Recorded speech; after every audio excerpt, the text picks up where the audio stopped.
So guys, today we are going to start central bank and its function. हमने पिछली बार commercial bank functions तो खैर उसमें syllabus में कट गए हैं, बट हमने LRR सीखा था एंड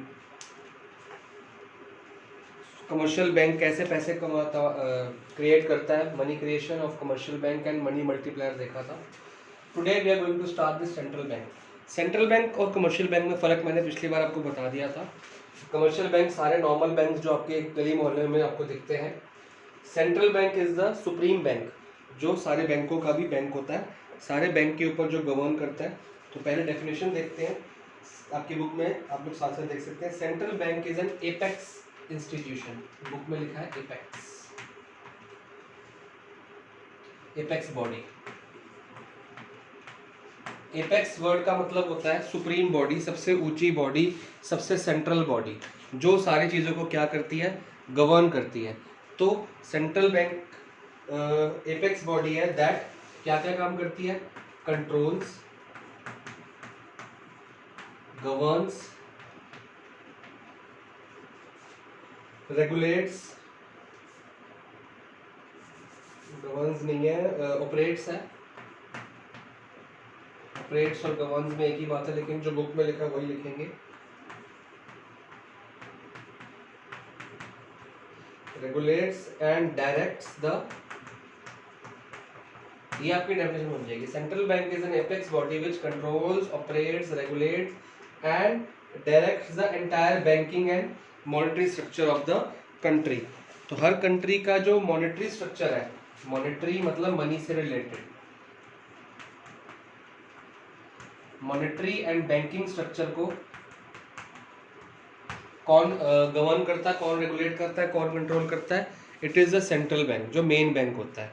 अब इंडिया के अंदर सेंट्रल बैंक कौन सा है? इंडिया के अंदर सेंट्रल बैंक है RBI, इसको हम कहते हैं रिजर्व बैंक ऑफ इंडिया. ये सारे बैंकों का काम संभालता है और पूरे देश के और भी चीज़ें संभालता है. तो अब हम इसके फंक्शंस पढ़ेंगे, क्या क्या फंक्शंस हैं. पहले RBI के बारे में थोड़ा सा जान लेते हैं. RBI कब इस्टेब्लिश हुआ था? 1 अप्रैल 1935. तो ये एक 1 मार्क क्वेश्चन बनता है आपका, ये आता है. RBI was established in 1 April 1935 of the under the Reserve Bank of India Act 1934. 1934 में एक एक्ट पास हुआ था, बाद में वो लॉ बन गया 1 साल बाद, और उसके तहत 1 अप्रैल 1935 को RBI इस्टेब्लिश हुआ था. RBI उससे पहले भी था, लेकिन एक कमर्शियल बैंक था, एक नॉर्मल बैंक था. फिर इसको सुप्रीम बैंक, एपेक्स बॉडी बना दिया गया था. अब हमारे सिलेबस में सेंट्रल बैंक के जो फंक्शंस हैं वो 5 फंक्शंस हैं,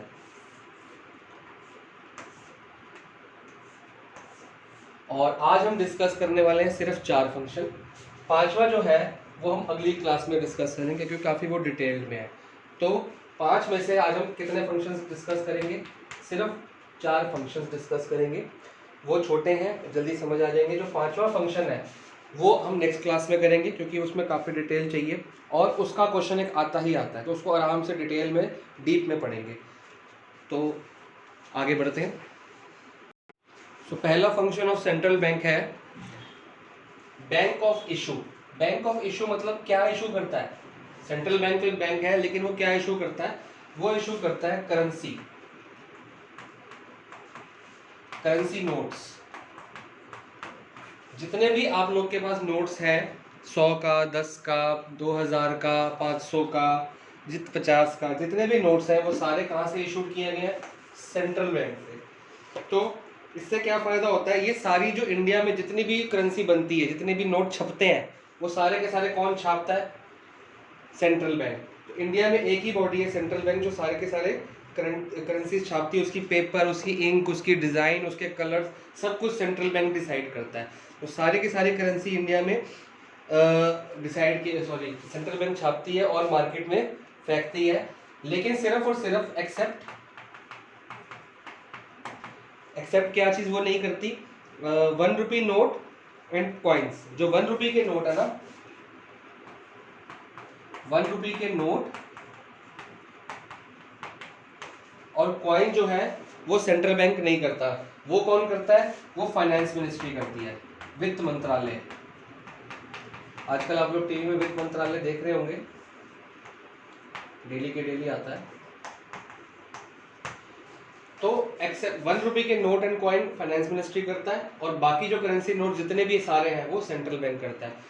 आप लोग अपने नोट्स में चेक कर सकते हैं, आपके पास जितने भी पैसे होंगे उसमें जो नोट्स हैं उसमें जो सिग्नेचर होते हैं वो गवर्नर के होते हैं, गवर्नर ऑफ आरबीआई या सेंट्रल बैंक। इंडिया के अंदर आरबीआई सेंट्रल बैंक है, तो जो करेंसी नोट्स हैं उसमें गवर्नर के होते हैं। 1 रुपये के नोट और 1 रुपये के कॉइन पे फाइनेंस मिनिस्ट्री के सिग्नेचर होते हैं। तो इससे फायदा क्या है कि सेंट्रल बैंक इशू करे, बाकी लोग, बाकी बैंक्स क्यों नहीं इशू कर सकते या बाकी लोग क्यों नहीं घर में बना सकते। तो इससे कुछ बेनिफिट्स हैं, वो मैं डिस्कस करता हूँ कि क्या क्या बेनिफिट्स हैं। इस पॉइंट के अंदर बुक में कुछ बेनिफिट्स लिखे हैं। तो पहला बेनिफिट है it leads to uniformity in note circulation. Uniformity आती है, यूनिफॉर्मिटी मतलब एक जैसे नोट पूरे इंडिया में आपको हर जगह मिलेंगे, या पूरे वर्ल्ड में जो रुपया है, जो पूरे वर्ल्ड में इंडियन रुपये का डिजाइन आपको एक जैसा मिलेगा। तो क्या होगा, कंफ्यूजन नहीं होती। मान लो कि मैं भी नोट बना रहा हूँ और बैंक भी नोट बना रहा है, तो हम लोग अलग अलग डिजाइन के बनाएंगे। या मान लो कि स्टेट बैंक ऑफ इंडिया या बैंक ऑफ इंडिया या इलाहाबाद बैंक, कोई भी बैंक अपने नोट बना रहा है और आरबीआई अलग बना रहा है, तो हम लोग को समझ नहीं आएगा यार ये 50 का नोट सही है कि वो 50 का नोट सही है। तो पूरे इंडिया में कन्फ्यूजन हो जाती है। वो कन्फ्यूजन को हटाने के लिए, और यूनिफॉर्मिटी मतलब एक जैसा, पूरे इंडिया में एक जैसे नोट आपको हर जगह मिलेंगे जिसपे गवर्नर ऑफ आरबीआई के सिग्नेचर होंगे। तो ये एक बेनिफिट है कि यूनिफॉर्मिटी मिलेगी आपको पूरे वर्ल्ड में, इंडियन रुपये की करेंसी के नोट्स एक जैसे मिलेंगे। It gives central bank power to influence money supply because currency with the public is a part of money supply. अभी हम नेक्स्ट क्लास में मनी सप्लाई पढ़ेंगे बेसिकली। तो उसको रेगुलेट कौन करता है,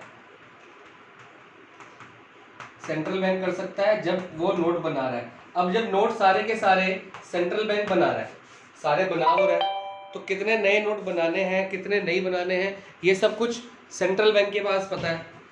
अब मार्केट में कब पैसा ज़्यादा फेंकना है, कब ज़्यादा लोगों को पैसा ज़्यादा देना है, तो ज़्यादा नोट छाप देंगे। मार्केट से कब पैसा उठाना है, जब लगता है कि मार्केट में बहुत पैसा हो गया लोगों के पास, तो वो पैसा वापस खींच लेता है। इसको कहते हैं मनी सप्लाई रेगुलेट करना, कि जब लगता है कि मार्केट में पैसे कम है तो एक्सेस नोट्स फेंक देता है, और जब लगता है कि मार्केट में पैसा ज़्यादा हो गया है तो वापस खींच लेता है। इसको डिटेल में हम पढ़ेंगे। तो ये सेंट्रल बैंक का फंक्शन है बेसिकली, ये हम नेक्स्ट क्लास में पढ़ेंगे। लेकिन सेंट्रल बैंक ये फंक्शन अपना कब कर पाएगा, जब नोट्स की जो करेंसी की जो बननी है, जो करेंसी छापने हैं, जो करेंसी मार्केट में रखनी है, वो उसके हाथ में होगी। तो जो चीज़ उसके हाथ में होगी उसी को वो वापस भी ले पाएगा, उसी को कंट्रोल भी कर पाएगा। तो मार्केट में पैसा किस टाइम कितना रहेगा ये डिसाइड करने के लिए नोट्स भी हमारे होने चाहिए, पैसा भी हमारा होना चाहिए। तो ये उसके अंदर आता है। It enables the government to have supervision and control over the central bank with respect to issue of notes, कि नोट्स डुप्लीकेसी हो, नोट्स की सुपरवाइज करना।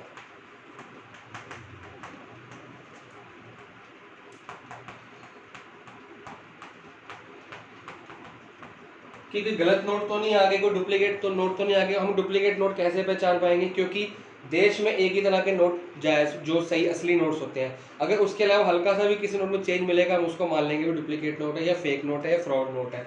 तो वो कैसे पता लगता है, क्योंकि रियल नोट्स हमको, करेंसी नोट्स एक जैसे हमको मिले हुए हैं। तो सुपरवाइज करना ईजी रहता है। It ensures public faith in the currency system, public का फेथ बना रहता है कि जो पैसे मेरे पास हैं वो पैसे ही हैं, वो एक कागज नहीं है, उसको उस पैसों से मैं सामान खरीद सकता हूँ। क्यों, क्योंकि उस पर गवर्नर ऑफ आरबीआई की सिग्नेचर है। वो असली नोट मेरे को किसने दिए, सेंट्रल बैंक ने दिए। तो मेरा उसमें विश्वास है कि मैं वो पैसा मैं किसी को दूंगा तो ये नहीं बोलेगा भैया ये तो क्या दे रहा है, मेरे को कागज दे रहा है, मेरे को तो पैसे चाहिए।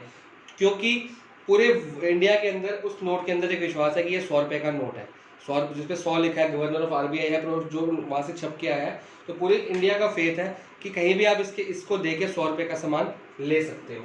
तो एक जैसा सबको आपको हर जगह मिलेगा। It helps in stabilisation of internal and external value of currency. Internal and external value of currency होती है फॉरेन एक्सचेंज के हिसाब से, कि रुपये का जो वैल्यू है देश के बाहर कितनी है, और बाहर के जो डॉलर्स एंड पाउंड्स वगैरह हैं उनकी देश में रुपये में वैल्यू कितनी है। तो अब रुपया तो एक ही रहेगा ना, नोट्स एक ही तरह का, करेंसी हमारे देश की करेंसी क्या है, रुपया। तो रुपया तो एक जैसा ही है, तो उसको गवर्न करने में, मतलब फॉरेन एक्सचेंज को गवर्न करने में आसानी मिलती है कि कि बाहर के देश में क्या वैल्यू चल रही है रुपए की और इंडिया के में क्या वैल्यू चल रही है, उसके हिसाब से प्रॉब्लम नहीं आती, क्योंकि रुपए एक ही तरह के नोट में आपको मिलेंगे। तो ये कुछ पॉइंट्स थे बैंक ऑफ इशू के अंदर। अब हम सेकेंड पॉइंट पढ़ते हैं, बैंकर टू द गवर्नमेंट। तो as a banker to the government central bank क्या करता है, जैसे हम लोगों के अपने अकाउंट्स जो सेविंग अकाउंट या करंट अकाउंट, मैंने पिछली बार समझाया था, बिजनेस के अकाउंट करंट अकाउंट और पर्सनल अकाउंट सेविंग अकाउंट, हम लोग ने अपने पैसा जमा करने के लिए अकाउंट कहाँ खोले हुए हैं, कमर्शियल बैंक ने। इसी तरह से गवर्नमेंट ने अपना अकाउंट कहाँ खोला हुआ है, सेंट्रल बैंक के पास। तो सेंट्रल बैंक के पास गवर्नमेंट ऑफ इंडिया और स्टेट गवर्नमेंट, जो अलग अलग स्टेट गवर्नमेंट्स होती हैं, उन सबके अकाउंट सेंट्रल बैंक के पास खुले होते हैं। तो बैंकर टू द गवर्नमेंट जो सेंट्रल बैंक है बेसिकली 3 तरह से काम करता है। सबसे पहला तो बैंकर, एज अ बैंकर वो क्या करेगा, गवर्नमेंट को अगर लोन चाहिए, मान लो सेंट्रल बैंक को लोन चाहिए, तो इट गिव्स लोन्स। अगर गवर्नमेंट के पास पैसा कम पड़ गया तो पैसा कहां से लेगा, सेंट्रल बैंक पे लोन पे लेगा, उसको ब्याज वापस करेगा, इंटरेस्ट देगा। तो give loans to government, deposits money of government. Government के पास जितना पैसा है उसको डिपॉजिट करना है, तो वो कहाँ पर डिपॉजिट होगा, सेंट्रल बैंक के पास होगा। मतलब कि गवर्नमेंट के जितने भी डिपार्टमेंट्स के जितना भी कैश आता है वो सारा का सारा डेली के डेली सेंट्रल बैंक में डिपॉजिट किया जाता है। सारे कैश बैलेंसेस हो गए और लोन्स देने के लिए काम करता है। और गवर्नमेंट को जब भी कोई गवर्नमेंट के पास सिक्योरिटीज होती हैं, उसको बॉन्ड्स कहते हैं बेसिकली, आप बड़े हो गए, नेक्स्ट आप जब कॉलेज में जाएंगे आपको पता लगेगा। तो गवर्नमेंट सिक्योरिटीज होती हैं, गवर्नमेंट के पास बिल्स होते हैं, तो वो सारे गवर्नमेंट कभी भी सेंट्रल बैंक को देके उससे क्या ले सकता है, लोन ले सकता है। क्योंकि जब भी आपको बैंक से लोन लेना होता है ना, आपको ऐसे नहीं मिलता कि हाँ जी मेरे को लोन दे दो, वो बैंक आपको पैसा देगा।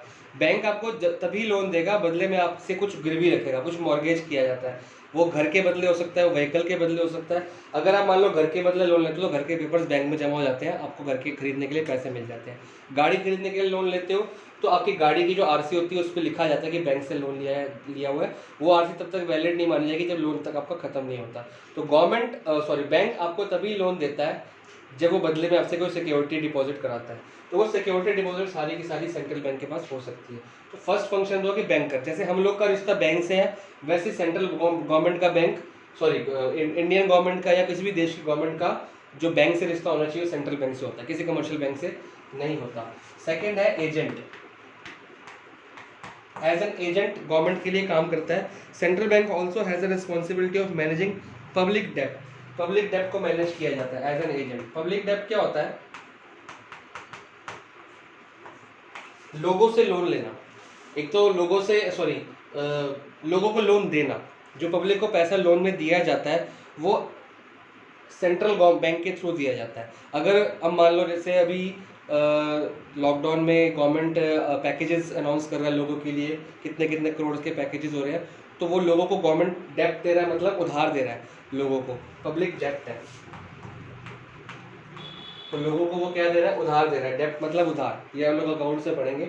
तो वो कैसे देगा, लोगों को हाथ में थोड़ी देगा, वो सारा का सारा पैसा पहले सेंट्रल बैंक जाएगा और सेंट्रल बैंक के थ्रू आगे जाएगा। सेंट्रल बैंक कैसे क्या काम करे, एज एन एजेंट। एजेंट वो होता है जो बीच में काम करता है, एक जगह से दूसरी जगह कोई चीज़ पहुंचाने में बीच में हेल्प करता है, उसको हम कहते हैं एजेंट। तो लोगों के और गवर्नमेंट के बीच में, इंडियन गवर्नमेंट और लोगों के बीच में as an agent central bank पास काम करता है। जब भी गवर्नमेंट लोगों को पैसा देती है एज एन उधार या कोई डेप्ट या कोई सहायता या कोई मदद, तो वो सारा का सारा सेंट्रल बैंक के थ्रू होके पास होके जाता है और सेंट्रल बैंक को बोलते हैं कि आप लोगों को पैसा पहुंचाया जाए मेरी तरफ से, ठीक है। और तीसरा जो वो काम करता है एज अ फाइनेंशियल एडवाइजर।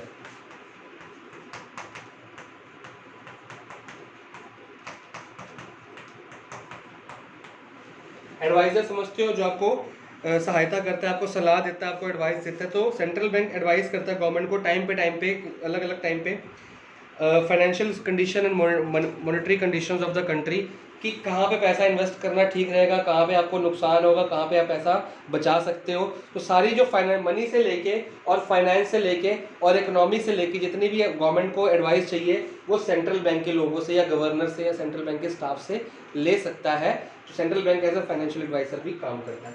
तो ये फंक्शन था, जैसा हमारा रिश्ता बैंक के साथ होता है कमर्शियल बैंक के साथ, वैसे ही गवर्नमेंट का रिश्ता सेंट्रल बैंक के साथ होता है। पिछले स्टेप में हमने क्या पढ़ा, जैसे गवर्नमेंट उसको अगर किसी बैंक की ज़रूरत है वो सेंट्रल बैंक के पास जाएगा। तो हमारे जितने भी बैंक्स हैं, जितने भी कमर्शियल बैंक्स हैं, उनका बैंक होता है सेंट्रल बैंक। बैंकर्स बैंक मतलब जितने भी कमर्शियल बैंक हैं, जितने भी इस दुनिया में देश में जितने भी बैंक्स हैं, उन सबका सुप्रीम बैंक कौन है? Central bank. तो सेंट्रल बैंक बाकी बैंकर्स के लिए बैंक कैसे बनता है, उसके कुछ फंक्शंस हैं। सबसे पहला फंक्शन है कस्टोडियन ऑफ कैश रिजर्व्स।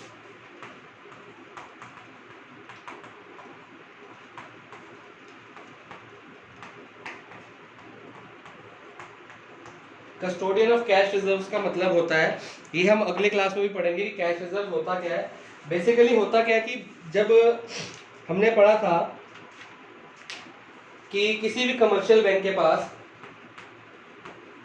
हमने पिछली क्लास में जो पिछली क्लास में पिछले में कमर्शियल बैंक का जो मनी मल्टीप्लायर पढ़ा था, उसमें हमने पढ़ा था कि मान लो कमर्शियल बैंक के पास 1000 रुपये आए थे, तो उसने 800 रुपये का तो लोगों को क्या दे दिया? लोन। लोगों को लोन दे दिया। बचे कितने इसके पास? 200 बच गए थे इसके पास। अब ये 200 किसके पास पड़े हैं? कमर्शियल बैंक के पास। तो सेंट्रल बैंक ने बोला हुआ है कि आप ये 200 में से ना कुछ हिस्सा मेरे पास रखोगे, मतलब कुछ हिस्सा सेंट्रल बैंक के पास रहेगा। मान लो 50 रुपये, 60 रुपये, 100, अब 100 लेके चल लो या 90 लेके चल लो, कि 90 सेंट्रल बैंक के पास पड़े रहेंगे और 110 कमर्शियल बैंक के पास खुद पड़े रहेंगे। तो जो 90 है ये सेंट्रल बैंक के पास पड़े रहते हैं। इसको हम कहते हैं कैश रिजर्व रेशियो, CRR। 1000 रुपये जमा हुए, उसमें से 800 तो लोन के लिए देने, क्योंकि पैसे कमाने लोन से, हमने लोन दे के ब्याज कमाना है। 200 बच गए, 200 में से 110 उसके पास पड़े रहेंगे और इतने कैश रिजर्व कहते हैं। ये कस्टोडियन मतलब कस्टडी में ले लिया उसने अपने हिस्से में ले लिया, अपनी कस्टडी में ले लिया, उसका ख्याल रखा जाएगा, तो अपने अंडर ले लिया। तो कस्टोडियन ऑफ कैश रिजर्व्स मतलब ये 90 रुपये या 100 रुपये, जो भी रिजर्व रेशियो जो गवर्नमेंट ने रखा होगा, हमने एग्जाम्पल के तौर पर 90 दिए, 100 हो सकता है, 200 हो सकता है। तो ये सारा का सारा मतलब हर बैंक का, जितने भी दुनिया में बैंक हैं, सब बैंक के का कुछ ना कुछ पैसा सेंट्रल बैंक में पड़ा होता है, हमेशा पड़ा होता है। तो बेसिकली क्या होगा, जैसे गवर्नमेंट ने अपना अकाउंट खोलना हो बैंक के पास, तो सेंट्रल बैंक के पास खोलेगा। इसी तरह अगर किसी भी बैंक ने, किसी भी कमर्शियल बैंक ने, स्टेट बैंक ऑफ इंडिया और अपना Allahabad bank, bank of Baroda, HDFC, ICICI, सब ने अपना अकाउंट खोलना हो तो इसके पास जाके खोलेगा। और इसके पास ये मैंडेटरी है, ये कंपलसरी करना ही पड़ेगा। अगर आप बैंक हैं तो आपको डेली जितना पैसा जमा होता है, उस पैसे के जितना आपको लोन में देना है वो दे दोगे। जो बचा हुआ पैसा है उसमें कुछ हिस्सा अपने पास रखोगे, कुछ हिस्सा एज अ कैश रिजर्व आपको सेंट्रल बैंक में रखना ही पड़ता है। तो सेंट्रल बैंक के पास हर बैंक का कुछ ना कुछ पैसा रखा होता है। वो कब काम आता है कि जब भी मान लो उसको पैसा कम पड़ जाएगा तो वो उसको वापस दे सकता है। तो ये एक मैंडेटरी है कि अब मान लो कि मेरे पास आज मैं बैंक में 10 लाख रुपए जमा करके आ गया, ठीक है। 10 लाख में से 8 लाख तो वो लोन में दे देगा, बचे कितने? 2 लाख। अब वो 2 लाख मेरे ऐसे कितने लोगों ने जमा किया होगा? तो बैंक के पास सुबह से लेकर शाम को 4 बजे बैंक हुआ, बैंक के पास 50-60 लाख रुपए इकट्ठा हो गया। अब वो 50-60 लाख रुपए रखेगा कहाँ? वो तो रिस्की हो गया ना, मान लो बैंक में चोरी हो जाए। तो 50-60 लाख रुपए का जितना हिस्सा उसको अपने काम के लिए चाहिए, 50 लाख में से मान लो 20 लाख उसको अपने काम के लिए चाहिए, 25 लाख उसको काम के लिए चाहिए, वो अपना सेव रख लेगा लॉकर में। बाकी सारा का सारा डेली के डेली 4 बजे या 5 बजे सेंट्रल बैंक की गाड़ी आती है हर बैंक में, वो सारा का सारा जो कैश रिजर्व होता है उठा के सेंट्रल बैंक में जमा हो जाता है। जितना भी बैंक के पास कैश डिपॉजिट होता है वो शाम के शाम उसका कैश रिजर्व रेशियो के हिसाब से सेंट्रल बैंक में रोज के रोज पहुंचाया जाता है। तो बैंकर्स के पास जितना भी कैश आएगा। सेकेंड पॉइंट इसमें आता है lender of the last resort.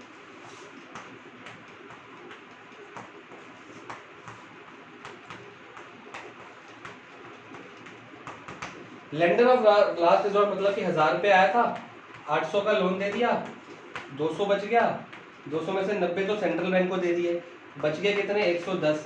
अब मान लो कोई लेने के लिए आ गया, विड्रॉल के लिए आ गया, किसी ने ATM से पैसे निकालने हैं, या कोई बंदा पैसे मांगने को अपना जमा किया हुआ पैसा, अपनी जमा की पूंजी वापस मांगने को आ गया।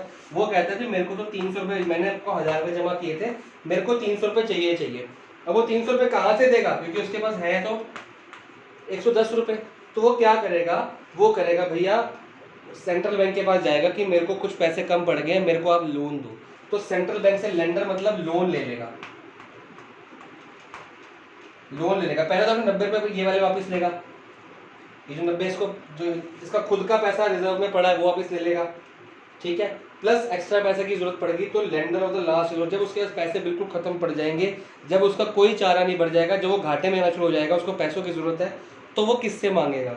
वो lender of the last resort मतलब सेंट्रल बैंक से पैसे मांगेगा। तो जब भी किसी बैंक को पैसों की जरूरत, देखो बैंक का पैसा जमा भी सेंट्रल बैंक के पास है, और जब उसको एक्स्ट्रा पैसों की जरूरत है, लोन की जरूरत है, तो वो लेगा भी सेंट्रल बैंक से। तो इसका मतलब ये होता है कि बैंकों के पास जब पैसा कम हो जाएगा तो वो सेंट्रल बैंक से पैसा मांग सकता है। क्लियरिंग हाउस, ये थोड़ा सा टिपिकल पॉइंट है, ये मैं समझा जरूर दूंगा आपको क्योंकि आप लोग थोड़े छोटे छोटे बच्चे हो। मैं ये कहूँगा आपको कि मेरे समझाने के बाद अपने अपने फादर से या जो भी आपके घर में बैंकिंग करता है उनसे ज़रूर समझना, वो डिटेल समझ आ जाएगी, क्योंकि आपको आने वाले टाइम में 12th के बाद आगे इकोनॉमिक्स वगैरह ऑनर्स लेंगे, जो भी लेंगे आप इकोनॉमिक्स की अगर स्टडी करेंगे आपको ये चीज़ समझनी पड़ेगी। क्लियरिंग हाउस का मतलब होता है, मान लो मेरा अकाउंट है HDFC में, ठीक है, आप में से किसी स्टूडेंट का अकाउंट है स्टेट बैंक ऑफ इंडिया में। मैंने आपसे बोला जी मेरे को मई मंथ की फ़ीस दे दो, ठीक है, आज 1 तारीख है, आप मेरे को फ़ीस दीजिए। आपने कहा ठीक है सर मैं कल पापा से चेक साइन करा के ले आऊँगा। तो आप लोग, आपका अकाउंट तो SBI में है, तो आप तो SBI का चेक दोगे, आपके पास SBI में चेकबुक पड़ी है, तो आपने मेरे को चेक दिया SBI का, ठीक है, लेकिन मेरा बैंक तो HDFC है। मैं इस चेक को अपने बैंक में HDFC में एक लॉकर, सॉरी एक वो चेक डालने के लिए बॉक्स बना होता है, चेक बॉक्स कहते हैं उसको, वहाँ डाल दूंगा। चेक SBI का, ये बात याद रखना कि चेक जो है वो SBI का, क्योंकि आपका बैंक SBI है, आपने मेरे को चेक दिया कैश की जगह पे, चेक मैंने डाल दिया अपने बैंक में, मेरा बैंक HDFC मैंने उसमें डाल दिया। अब ये पैसा जो है जब चेक इसमें डल जाएगा तो विद इन 3 डेज या 2 डेज चेक की क्लियरिंग होती है, उसको कहते हैं क्लियरिंग। क्लियर होता है मतलब कि यहाँ से पैसा जो है वो पैसा यहाँ से वापस यहाँ पे पहुंच जाएगा, मनी कि जिसके बैंक का अकाउंट का चेक था उसके अकाउंट में से माइनस हो जाएंगे पैसे और मेरे अकाउंट में क्या हो जाएंगे, प्लस। इसको कहते हैं क्लियरिंग। कि लोग आज एक दूसरे को, आप स्कूल की फीस भरते हो तो चेक से भरते हो, तो चेक्स देना का मतलब कैश तो दिया नहीं, चेक का मतलब है कि आपके अकाउंट से पैसा माइनस हो जाएगा और जिसको आपने पैसा देना है उसके अकाउंट में ऐड हो जाएगा। तो आपने मेरे को फीस दी, आपके SBI वाले अकाउंट से पैसा माइनस हो गया और मेरे HDFC वाले अकाउंट में प्लस हो गया। तो क्या रियल मनी आया, रियल करेंसी, रियल नोट्स आए? नहीं आए। तो क्या ऐसे ट्रांजेक्शन को कैसे हम अलाउ कर सकते हैं कि यहाँ से माइनस कर दो यहाँ से प्लस कर दो, खाली कागज का चेक तो दिया है? बिल्कुल कर सकते हैं। क्यों? क्योंकि हमने पढ़ा कि जितने भी बैंक्स हैं सबका एक अकाउंट सेंट्रल बैंक में खुला हुआ है, जितने भी बैंक्स हैं, क्योंकि सबका कैश रिजर्व क्या पड़ा हुआ है, सेंट्रल बैंक के पास। तो वो जो कैश रिजर्व पड़ा है, CRR पड़ा हुआ है, वो SBI का भी पड़ा है, SBI का भी पड़ा है और HDFC का भी पड़ा होगा। तो मनी एक्चुअली तो आया नहीं, लेकिन मनी यहाँ पे नहीं आया, मनी यहाँ पे आया। जो कैश रिजर्व रेशियो SBI का पड़ा है बैंक के पास, किसके पास, सेंट्रल बैंक के पास, उसी तरह कैश रिजर्व HDFC का भी पड़ा होगा, दोनों का अकाउंट खुला हुआ, दोनों के पैसे जमा है सेंट्रल बैंक में। तो वो क्या करेगा, इसके कैश में से वो अमाउंट माइनस कर देगा और इसमें वो डाल देगा, यहाँ से पैसा उठाएगा और यहाँ पे डाल देगा। तो रियल पैसा बैंक टू बैंक ट्रांसफर नहीं होता, रियल पैसा सेंट्रल बैंक के अंदर ट्रांसफर होता है। तो सेंट्रल बैंक को क्या कहते हैं, इसलिए क्लियरिंग हाउस, कि पैसा क्लियर करना है, कि अगर किसी बैंक ने किसी दूसरे बैंक को पैसा देना है तो वो सेंट्रल बैंक में अपना एडजस्ट हो जाएगा, और अगर मान लो इसने उसको वापस देना है तो वो भी सेंट्रल बैंक में अंदर एडजस्ट हो जाएगा। बैंक के बंदे को SBI से उठ के पैसा लेके यहाँ पे जाने की जरूरत नहीं है, क्योंकि हम बचपन में थे, हम भी स्कूल में हमको बोला कि क्लियरिंग, हमको समझ आता था कि भाई SBI का बंदा उठेगा, वो फीस के पैसे उठाएगा, यहाँ पे जाके देगा। ऐसा नहीं होता, वो सारी की सारी जो प्लस माइनस करना है वो सेंट्रल बैंक के अंदर हो जाती है। क्यों? क्योंकि सेंट्रल बैंक के अंदर सारे बैंक का पैसा पड़ा होता है, वो अपने आप वहीं पे एडजस्ट कर देता है, जिसको माइनस करना है वहाँ से लेस कर देता है, जिसको प्लस करना है वहाँ पे प्लस कर देता है। इसको कहते हैं क्लियरिंग। तो बैंक टू बैंक क्लियरिंग के लिए सेंट्रल बैंक बहुत जरूरी है। एक इसमें और काम करता है, ये तो हमने पढ़ लिया bankers bank, as a banker क्या काम करता है। तो एज अ सुपरवाइजर क्या काम करता है, सुपरवाइजर क्या करता है, अगर कोई आपने बैंक खोलना है, किसी बंदे ने खोलना है कि मेरे को बैंक, नया बैंक खोलना है, तो उसका लाइसेंसिंग, उसकी ब्रांच लोकेशन, ठीक है, या एग्जिस्टिंग बैंक कहता है कि मेरे को अपनी ब्रांच को बड़ा करना है, तो branch expansion, liquidity of assets वगैरह वगैरह, जो बैंकों का छोटा मोटा ऊपर का काम होता है वो सारा सुपरवाइज करता है। कौन करता है? Central bank. तो ये 3 फंक्शन हो गए। अब पढ़ते हैं लास्ट, मतलब सेकंड लास्ट फंक्शन, 5वां तो अगली क्लास में पढ़ेंगे, चौथा पढ़ते हैं। जो फोर्थ पॉइंट है जो हमने आज पढ़ना है, ये आपकी बुक में फिफ्थ पॉइंट है बेसिकली, ये 3 लाइन वाइज है। फिर चौथा पॉइंट है वो मैं अभी स्किप कर गया हूँ, वो नेक्स्ट क्लास में डिस्कस करेंगे डिटेल में। फिर ये पांचवा पॉइंट है आपकी बॉक्स में लिखा है बुक के अंदर, आपको मैं दिखा देता हूँ, ऐसे लिखा हुआ है बॉक्स के अंदर, ठीक है जी, हाँ ऐसे। तो ये फिफ्थ पॉइंट है, तो आपने वहाँ से पढ़ना है, इसको बॉक्स मत समझना, इसको पूरा एक पॉइंट समझना। Custodian of foreign exchange, foreign exchange क्या होता है? डॉलर्स, पाउंड्स, यूरोज वगैरह वगैरह, जो बाहर की कंट्री की करेंसी होती है उसको हम फॉरेन एक्सचेंज कहते हैं। तो जितने भी इंडिया में कोई बाहर से लोग आते हैं उसको हम इमिग्रेंट्स बोलते हैं। जितने भी एमिग्रेंट सॉरी, जो बाहर से लोग इंडिया में आए, अब वो इंडिया में आएंगे, मान लो अमेरिका से कोई बंदा है तो वो रुपये तो लेके आएगा नहीं, जो अमेरिका से लेके आएगा वो डॉलर लेके आएगा, जो यूके से आएगा वो पाउंड लेके आएगा, जो ऑस्ट्रेलिया से आएगा वो ऑस्ट्रेलियन डॉलर लेके आएगा। तो जब वो इंडिया में आएंगे तो इस पैसे से क्या कुछ खरीद सकते हैं? नहीं खरीद सकते, क्योंकि इंडिया में तो बैंक ऑफ इशू रुपया चल रहा है। मैं एक एग्जांपल दे रहा हूँ आपको। तो इमिग्रेशन डिपार्टमेंट के पास जाएंगे, अपने सारे ये पाउंड, डॉलर, ऑस्ट्रेलियन डॉलर सब कुछ दे देंगे और उनसे बदले में क्या ले लेंगे? रुपया ले लेंगे। तो ये जो अब रुपया दे दिया उसने, इमिग्रेशन डिपार्टमेंट ने, तो ये जो डॉलर थे और ये जो पाउंड था, ये जो ऑस्ट्रेलियन डॉलर था, ये गया का ये सारा का सारा किसकी कस्टडी में आ जाता है? सेंट्रल बैंक की। तो ये सारा के सारे डॉलर्स वगैरह सब कुछ इकट्ठा हो जाता है उसकी बैंक पे, सॉरी सेंट्रल बैंक पे।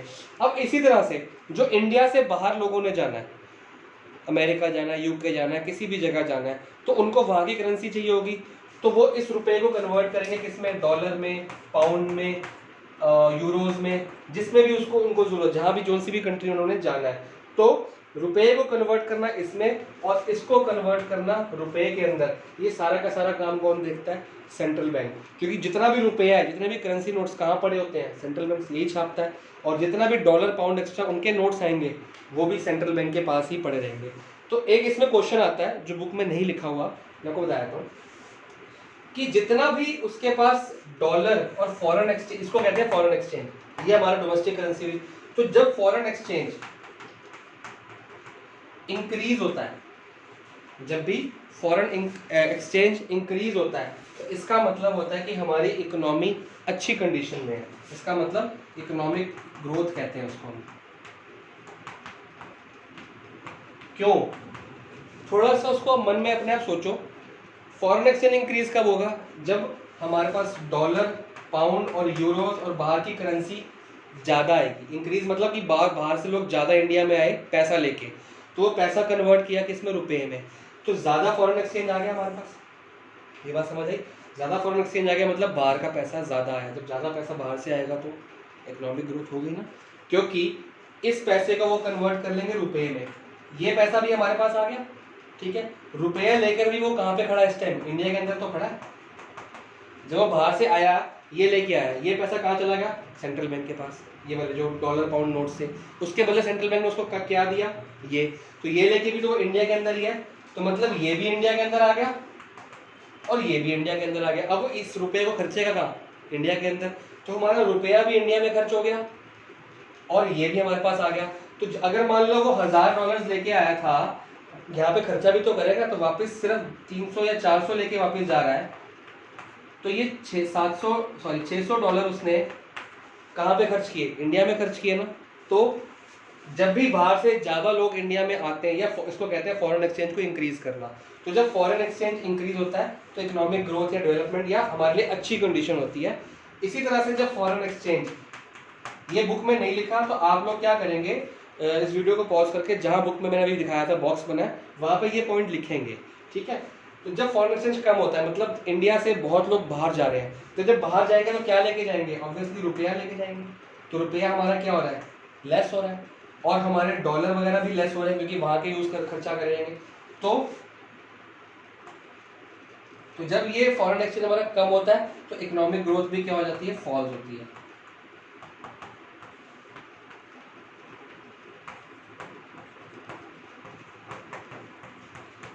ठीक है, ये इकोनॉमिक ग्रोथ आ सकता है, इकोनॉमिक डेवलपमेंट आ सकता है, या इकोनॉमिक कंडीशन आ सकता है। तो वो आप उस हिसाब से अपने आप को मोल्ड कर लेंगे। तो फॉरेन एक्सचेंज का सारा काम संभालना सेंट्रल बैंक करता है क्योंकि फॉरेन एक्सचेंज एक करेंसी है और रुपया भी एक करेंसी है, तो currency to currency match central bank के पास होनी चाहिए कि पूरी इंडिया में एक ही करेंसी चल रही है, उसको स्टेबलाइज करना होता है। ये ना हो कि आप अलग डॉलर लेके आए हो, आपको रुपया अलग मिल जाए। तो एक सब जितने भी अमेरिका से बंदे आए हैं डॉलर लेके, उनको एक जैसा रुपया का नोट मिलना चाहिए, तो सेंट्रल बैंक इसको गवर्न करता है, तो कस्टोडियन ऑफ फॉरेन एक्सचेंज। तो ये 4 पॉइंट हमने आज डिस्कस करे हैं। 5वां पॉइंट आपकी बुक में जो लिखा है कंट्रोलर ऑफ मनी सप्लाई, ये हम नेक्स्ट क्लास में डिस्कस करेंगे पूरी की पूरी डिटेल में। Controller of money supply next class में क्यों करेंगे, क्योंकि आज की मैं वीडियो में कराऊंगा तो ये काफ़ी बड़ा पॉइंट है, इसमें बहुत सारे पॉइंट्स हैं और वो खाली पॉइंट की रीडिंग नहीं मारनी, उसकी कैलकुलेशन भी समझनी है। हर एक पॉइंट का हमने इंक्रीज समझना है, हर एक पॉइंट का हमने डिक्रीज समझना है। क्यों समझना है, ये वीडियो बंद होने के बाद आप लोग अपनी बुक में पीछे क्वेश्चन आंसर्स में देखना, हॉट्स में, फिल इन द ब्लैंक्स में, MCQs में या वेरी शॉर्ट में इंक्रीज डिक्रीज के बारे में आपको दिया होगा कि जब CRR इंक्रीज होता है तो क्या होता है, LRR डिक्रीज होता है या SLR डिक्रीज होता है तो क्या होता है। तो ये सब हमको डिटेल में पढ़ना पड़ेगा, काफ़ी डीप में पढ़ना पड़ेगा, तो ये सब आपको नेक्स्ट क्लास में पढ़ाया जाएगा। तो सिर्फ हमारा ये वाला पेंडिंग रह गया है, इसको छोड़ के अब इसमें से चारों में से कोई भी पॉइंट में कोई भी चीज़ में डाउट है, मेरे को उसका स्क्रीनशॉट लेके भेजो, मैं आपको कॉल करके वो समझाऊंगा।